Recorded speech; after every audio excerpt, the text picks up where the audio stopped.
week's edition of the Pete Mezzetti Show. I'm Pete Mezzetti. We are on location again. It's that time of year. I want to thank Lenny DeBella, owner of Luigi's Restaurant in Old Saybrook, for making me and my crew feel welcome. It's actually Town of Old Saybrook night tonight on the Pete Mezzetti Show on location, and with me to discuss what's going on in the town of Old Saybrook is my friend Carl Fortuna, who's the first selectman of the town of Old Saybrook. Pete, Mr. Mayor. Good to see you. Hi, buddy. How are you? Good to see you. It's been a while. Yeah, we did this last year. Right, we did. At Luigi's here. Right. And before I came up, I went and got a Peroni draft. Yes, you did. I did not get you one. I'm no, sorry. you didn't. That's okay. But I figured we're in a casual setting, yes, not in a studio setting. Right. So I would do something like that. There you go. How you been? I'm good. I'm good. How are you? Yeah, good. What's new? So busy day for you here. Yes. Because you do one after another. Yes. How many have you done? You're number 3. Okay. And I've got 2 more. Okay. Busy night. And you know both of them. Yep, I do. Actually, they're on my board of selectmen. Yes, I knew that. Anyway, we were talking before we started airing about our new police chief. That's right. Yeah. That's right.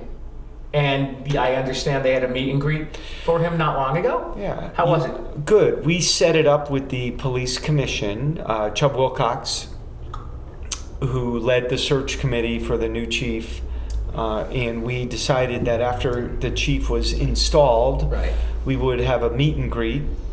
And we talked about the timing and where it should be. We had it at the Vicky Duffy Pavilion down at the Point.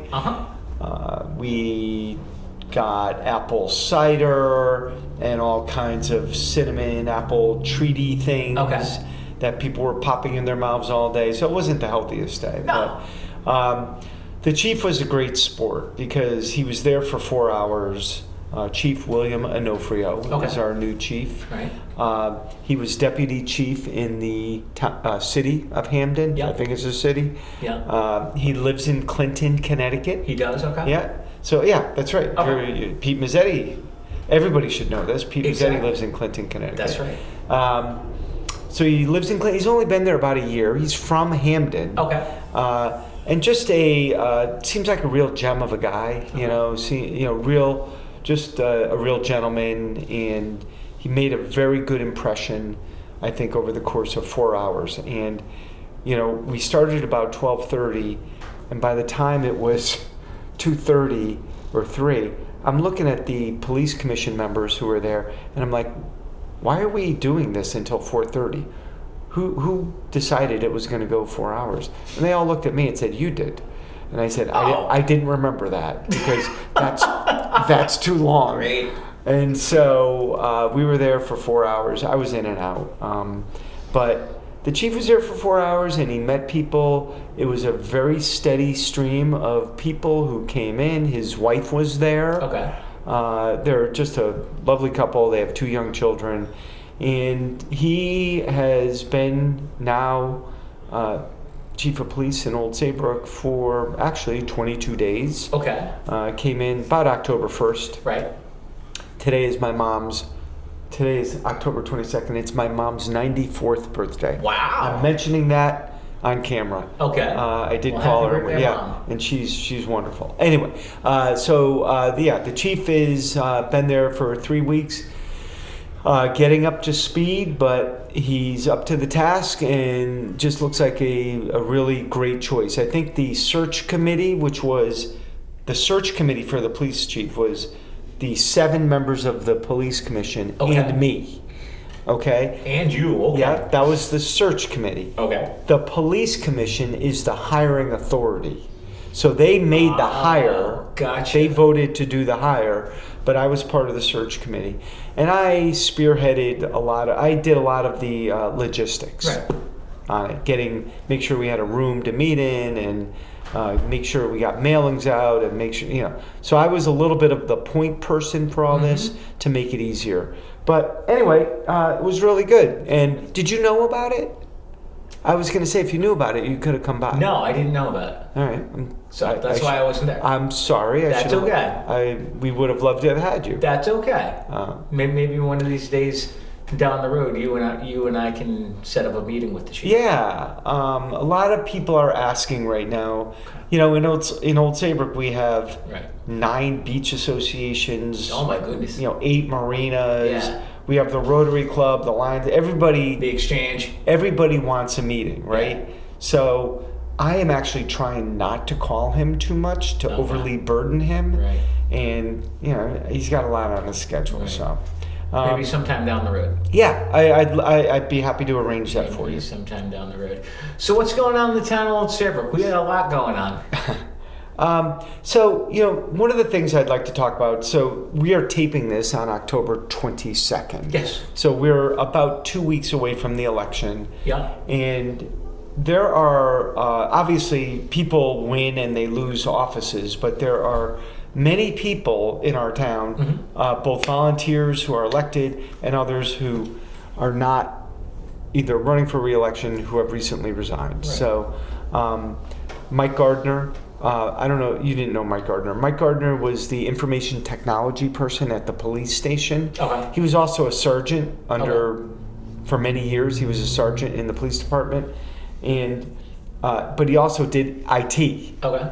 And he is retiring from IT at the police station. All right. And we're bringing in a third party to run IT for the police department. Okay. And I'd like to thank Mike Gardner for all his years of service. Sure. And Matt Pugliese, who Yeah. you're going to interview next. Yes. Matt Pugliese has been on the Board of Selectmen for 6 years. Right. Matt has several passions, and he has been an excellent member of the board. He brings a lot to the table. Matt is a smart young guy, young family, and he just brought a lot to the table in Old Saybrook. Very passionate about parks and recreation, very passionate about climate change. He was an advocate for many things over the years. One thing I'm very proud of, I've said this on your show before, everything is discussed with civility. Right. So we are, we've had discussions where we've agreed, where we've not agreed, but nothing goes over the top. We talk it out, we vote, and everything's good. But I want to, on your show here, thank Matt for his 6 years of service. It's not like Matt's going away, but Matt has a big job at the state of Connecticut, Right. and I know that's what you're going to talk to him about. I think he's deputy commissioner Yes. at DECD, Yep. Department of Economic Development and Community Development, right. DECD. So Matt, you know, he's a young, smart guy, so they're going to obviously want to use him, and he's going to make his way up the food chain at the state level, and he may not have time for Board of Selectmen. So just really want to thank Matt for all he's done for the town, and I know he'll remain involved. Right. He's told me so. Oh, okay. So if I make the wrong decision on something, I know he's going to be right there. Last night we had a Board of Finance meeting. Okay. And I don't think there's ever been this much projected change on the Board of Finance than what I'm seeing. What do you We see? have 3 members of the Board of Finance who are not running. 3 out of 7. That's a big turnover. Really? Yeah, Bruce Carlson, the current chair. Okay. John O'Brien, who has been on the Board of Finance for 18 years. 18 years. Wow. So that's dedicated service, Oh, yeah. right? Of course it is. I make a joke with John. So John, in 2019, retired from the Board of Finance. When I say retired, decided not to run Right. for re-election. Maybe, yeah, in 2019. Maybe 7, I'm not sure. But anyway, he was gone for 2 years, and John served on the Board of Finance with me when I was on the Board of Finance. And so when John left, I did a big speech at the Board of Finance, and I gave him a bottle of Irish whiskey at a night meeting of the Board of Finance. And I went and enjoyed some of that with him one night Okay. at his house. John is a true gentleman. He's a man of integrity. Other party, but it doesn't matter. Okay. And it doesn't matter. And then he got reelected, and now he's back on the Board of Finance. And now he's retiring again. So I'm like, John, you know, you're like, What? John made the joke today. He's like Muhammad Ali. He keeps coming back to try to Exactly. get the crown. Right. So I said, as long as you're like Muhammad Ali and not Mike Tyson, that's Yeah, okay. there you go. So Anyway, so John is coming off the board. Thank John for his service. Brad Thorpe, who was on the Board of Education for many years and now on the Board of Finance for 8 more years. Brad has put in 20 years of service to the town of Old Saybrook as a volunteer. Right. You know, you ask these people to come out at night in bad weather and in really nice weather when you really don't want to go to a meeting. You know, it's almost better to go in a bed. Exactly. In bad weather. Anyway, so Brad is also no longer running for office, and I want to thank Brad for his service. And lastly, our chairman, Bruce Carlson, chairman of the Board of Finance, is not running. Bruce has chaired for about 4 years, I think, the Board of Finance, and Bruce is not running. Bruce has been an excellent chairman of the Board of Finance. The Democrats took control of the Board of Finance 2 years ago, so Bruce became chairman, and he's done a good job. Bruce knows government, and he conducted a good discussion and led it to a vote. And guess what? What? That's what you ask for in a chairman. Yes. Is to run a good meeting. And Bruce did that. And he's a very smart guy. So we got some things over the finish line while Bruce was chair. So wanted to say that, and there were a couple more. I don't know. Go. Our tax collector, Mark Delmonico, is not running for re-election. So, as you know, we have 2 candidates for tax collector in the upcoming election. Yes. Aaron Colwell is on my team on row B. But Mark Delmonico, you know, we've had an interesting run of tax collectors. So Barry Maynard, who was the longtime tax collector. I know Barry. Retired in April of 2022. Okay? Yeah. I then appointed Carol Raza, who was the chairman of the Board of Finance, as chairman. Carol, sadly, passed away about a year and a half later. So then I appointed Mark, and Mark has now been tax collector. And this is all finishing Barry Maynard's term, because Barry was reelected in November of 21. Right, and then retired. He retired. I appointed Carol. She passed away. I've appointed Mark. Mark's not running for re-election. So we're going to have our Well, I'm glad you can laugh about it, because it's a lot harder for me. Yeah, I know. And was your mother tax collector? My mom was tax collector in Clinton. Yeah. And then she retired from Guilford. Okay. So I know Barry too well, because when my mom was in Clinton and when she was in Guilford, she would see Barry. Of course. All the time at They have an meetings. association. Yeah, or she would say, "Hey, I've got to go to Saybrook to see Barry." Yeah. Walk down to the town hall and meet me there after work. Right. So when you tell your mother that Old Saybrook is about to have its fourth tax collector in 3.5 years, you're laughing. Yeah. Yeah, okay, you think it's funny. No. But I just want to say these folks have done, Carol and then Mark Delmonico, have done an exceptional job. Okay, they jumped into it. They learned the role. Mark's retired from his first job in life in private sector, and he just didn't want to do it. Right. Even though he enjoys it, he's done a wonderful job, he just didn't want to do it. And so we wish Mark well. And we have a new fire marshal coming on board. Oh, do we? I don't know who it is yet. Okay. We did interviews today, our second interviews. All right. Our last fire marshal retired about 2.5 weeks ago. And we are ready to move on with our new fire marshal. And we have 2 excellent candidates. Now, I was doing research the other day, and one of these days, I'm going to get Sam Gold on with me from RiverCog. Yeah. But I was on the RiverCog website the other day looking up something. Yep. You know who's working for RiverCog now? Susie Beckman. You got it. I did not know that. I was scrolling through and I saw her bio. I'm like, I thought she was working for somebody else. Susie was as folks may know or may not know, was our economic development director. Right. And so when I first hired Susie, our economic development department was one person, and still is, part-time with a computer. Okay. And like barely a budget. Okay. Okay. And I'll say this until the day I'm no longer in office. Susie made lemonade out of lemons. She did a great job. She did. With nothing. Right. And I tell her that to her face. Very thankful. We've now transitioned that office. We have grown it a little bit. We've Yes. grown the budget. It does a little bit more. But I give Susie Beckman a lot of credit for launching that office into the modern age. And she didn't even know she was going to get a shout out today. And look at that. That's right. You and me lauding her. But now, And we have to mention. I kid with Susie a lot. Yes. Do you talk to her? I can't believe. Yeah, I see her at the Rivercog meetings. Oh. So after all the nice things I just said about her, I'm like, I always kid with her. I'm like, oh, Beckman. But she. Well, tell her I said hello next I time will. you talk She's to her. awesome. Susie's great. And now, by the way, What? economic development, as you know, is in great hands with Jennifer Dunn. I was going to say, Yeah. we should shout out Jennifer Dunn, because right. if we don't, we're Yeah, both going to get right. in trouble. And she's expanded that office. She's done a wonderful job with it. So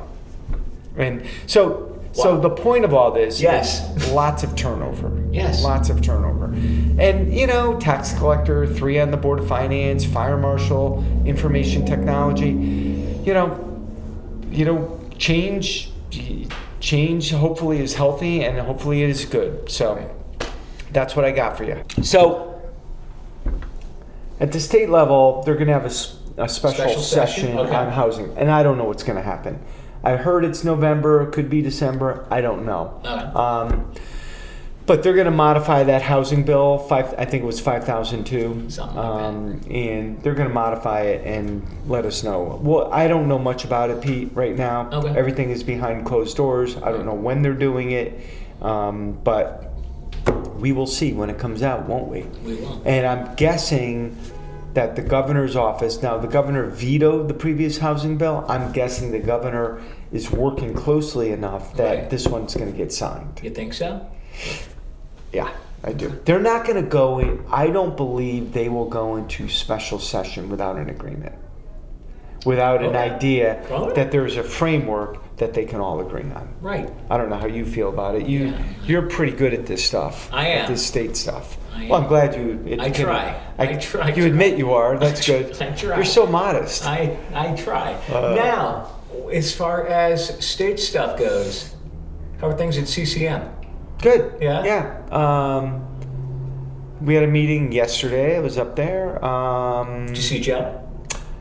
Joe was there, and we did a couple presentations. CCM is trying to figure out. So, let me back up a little bit. Joe, I will give Joe DeLong a lot of credit because he has, for years now, Mm-hmm. said the property tax in Connecticut Mm-hmm. is, we all know, is not only regressive but becoming unaffordable. Okay. I mean, my mom's house, and I won't say where she lives because Okay. I'm not trying to get on any other town's case. She has a house. It's a nice house. It's a ranch. Her taxes are $10,000. Okay. Okay. She's 94. She can afford it, no problem. But where does this end? Right. And we need property tax reform. And Joe DeLong at CCM has pushed, and Sean Scanlon, the new The comptroller, comptroller for the state, sure. is pushing hard right now to try to come up with some ideas on property tax reform. Oh. And it is, to use an accurate word, I would say, an intractable issue. In other words, it's an issue that no one can get their head around, Mm-hmm. and no one has a good enough idea on how to change it. How do you, if you tell Old Saybrook, you're not going to collect 90% of your revenues on the property tax, Right. but instead we're going to lower the property tax so you only collect 50% of your revenues on a $50 million budget. Mm-hmm. The state has to fund the rest of that somehow. Yes. We need the money somewhere to educate the kids. Yeah. And keep our community safe, Right. and put fires out. So it's not like Where does it come from? right. It's not like our budget can go from 50 million to 25 million, and we'll be like, okay, our taxes went down. It doesn't work like that. No. So, Sean Scanlon, I give him Yes. tons of credit on it too, and Joe DeLong. I'm hopeful that they're going to work together to try to get come up with some ideas on how we might diversify revenue in this state. Okay. So that it's not the majority coming from the property tax. Okay? Okay. So that is a little bit, and Joe has been very focused on that for years, and good for Joe, because that is not an easy issue. No. And he's right, though. Property taxes, where does it end? Right. And how do people afford it? Right. Okay. I mean, and they go in one direction. They don't go down. No. So, but right now, we have an election coming up in a week and a half. Yep. We're highly focused on that, doing a lot of doors. I've been out there doing doors, even though I'm unopposed, because I'm trying to get my team elected, right? I've seen pictures of you on social media outdoor knocking with different candidates. I went out with Aaron Colwell yesterday. I've been out with Greg Gernhardt, and just trying to meet people. I will tell you this, knocking on doors is a super interesting experience. Even though you don't feel like doing it and it's uncomfortable to do, you're knocking on someone's door. People are so nice. Right. That's my experience. Yeah. People are remarkably nice when they're coming to the doors. So, been doing that and just trying to get the vote out. Pete, as you probably know, in a presidential election, I'm going to give you round numbers. Okay. 80% of the population votes. In a gubernatorial election, about 60% of the population votes. And in a municipal, about 40%. Mm-hmm. I think it was 42, 43 last time. So while I was waiting to come on the show, I just sent out a text to a bunch of friends of mine. Okay. And I said, go vote.